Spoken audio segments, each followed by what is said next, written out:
नमस्कार, मी संतोष कोळवडे, टीव्ही बुलंदशहरचे मुख्य संपादक. माझ्या जालना कार्यालयामध्ये दिल्लीवरून श्रीमती उत्कृष्ट फाउंडेशनच्या अध्यक्षा पत्रकार मी परिचय देण्यापेक्षा ते परिचय देते. मॅडम, तुमचं टीव्ही बुलंदशहर जालना कार्यालयात स्वागत आहे. बुलंदशहर पार्टीच्या कार्यालयात स्वागत आहे.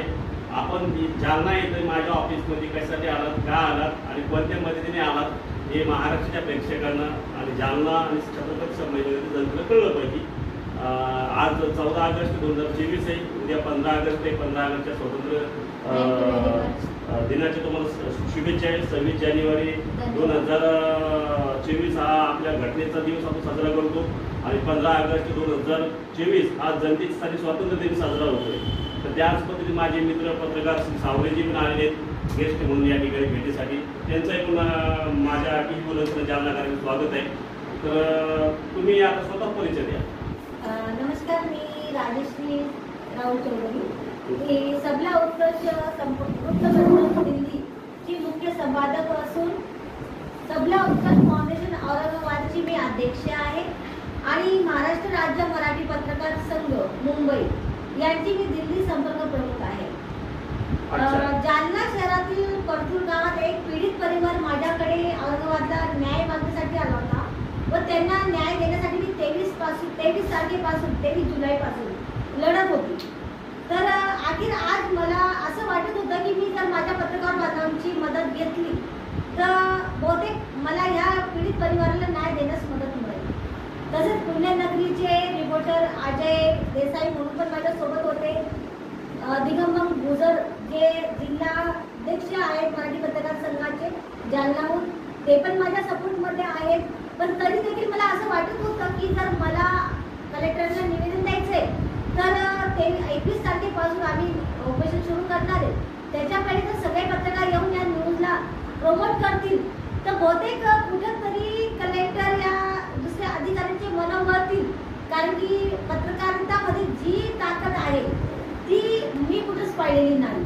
म्हणून मी माझ्या पत्रकार बांधवांना एकत्र आणण्यासाठी आमचे सरचिटणीस मराठी पत्रकार संघाचे श्री विश्वासराव आरोटे यांना मेसेज करून कॉल केला की सर अजून कोणी जालनामध्ये पत्रकार असतील आपले मराठी पत्रकार संघाचे तर प्लीज मला त्यांचे नंबर्स वगैरे पाठवा ताकी मी त्यांना सर्वांना एकत्र आणून ते पीडित परिवाराची मदत करण्यासाठी त्यांना निवेदन देईन.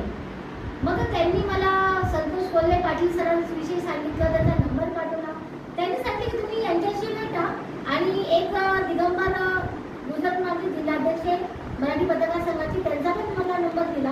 पण त्यांच्याशी मी पहिल्यापासून तर बोलतच होती, पण संतोष कोल्हे पाटील सरांचा नंबर माझ्याकडे नव्हता.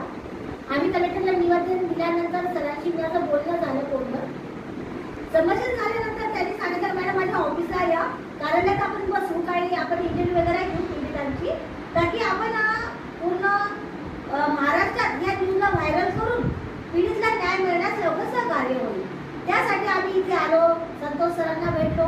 पण त्यांचं नेचर आणि त्यांचं वागणूक बोलणं चालू सगळं पाहून खूप छान वाटलं. त्यांचं ऑफिस पण कार्यालय खूप छान आहे आणि असं वाटतं की यांच्यामुळे अजून दुसऱ्या पत्रकारे वेदचंद सर इथं आले, त्यांनी पण आमच्या पत्रकारांसाठी एक न्यूज तयार केली आणि त्यांचं औरंगाबाद चॅनल म्हणून आहे त्याच्यासाठी त्यांनी न्यूज घेतली. आणि मला असं वाटतं की आता ह्या पीडित परिवाराला मी एकटीच न्याय देण्याच्या मागे नाहीये, तर माझे सगळे मराठी पत्रकार संघाचे जालनाचे जे पत्रकार आहेत ते सर्व एकत्र येत आहेत, याचीच मला खुशी आहे. मॅडम, मला आमचे मित्र प्रभू गोरेचे संपादक साहेब आहेत, महाराष्ट्राचे पत्रकार संघाचे अध्यक्ष आहेत, त्यांनी तुमचा मध्यंतरी सन्मान का केला होता ते पण आपल्या महाराष्ट्राच्या प्रेक्षकांना सांगा. बरोबर आहे.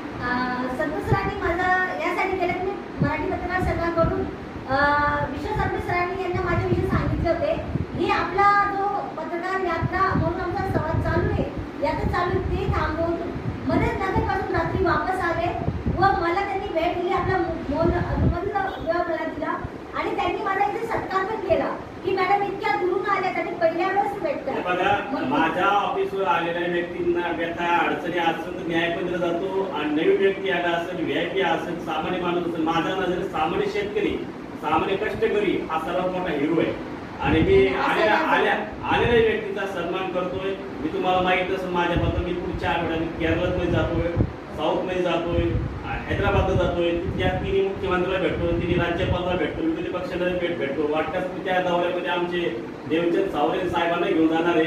हे आले तर ठीक आहे, नाही आले तर त्यांचं आणखी एखादं सहकार्य घेऊन जाऊ, पण त्यांच्याकडे मागं अधूनमधून दौरे निघत असतात. पण मी या ठिकाणी लोकसभेच्या निवडणुकीत 2024 तयारी केली होती, पण काही कारणांमुळे मला महाविकास आघाडीतून डावलण्यात आलं. त्यामागं अनेक जण म्हणतात की तुम्हाला मला ऐकून घ्या, लक्षात घ्या, माझं काम आमदारकी खासदारकी मंत्रिपदासाठी. माझ्या पक्षातून आमदार खासदार मंत्री उद्या घडतील, माझ्या पक्षातून ते महाराष्ट्राचा मुख्यमंत्री बनेल आणि माझ्या पक्षातून एक दिवस या देशावरती पंतप्रधान सुद्धा बनवेल.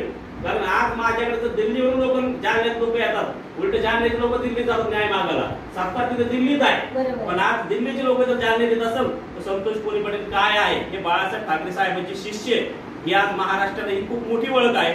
आणि हे आमदार खासदार मंत्रीपद याला मी महत्व देत नाही.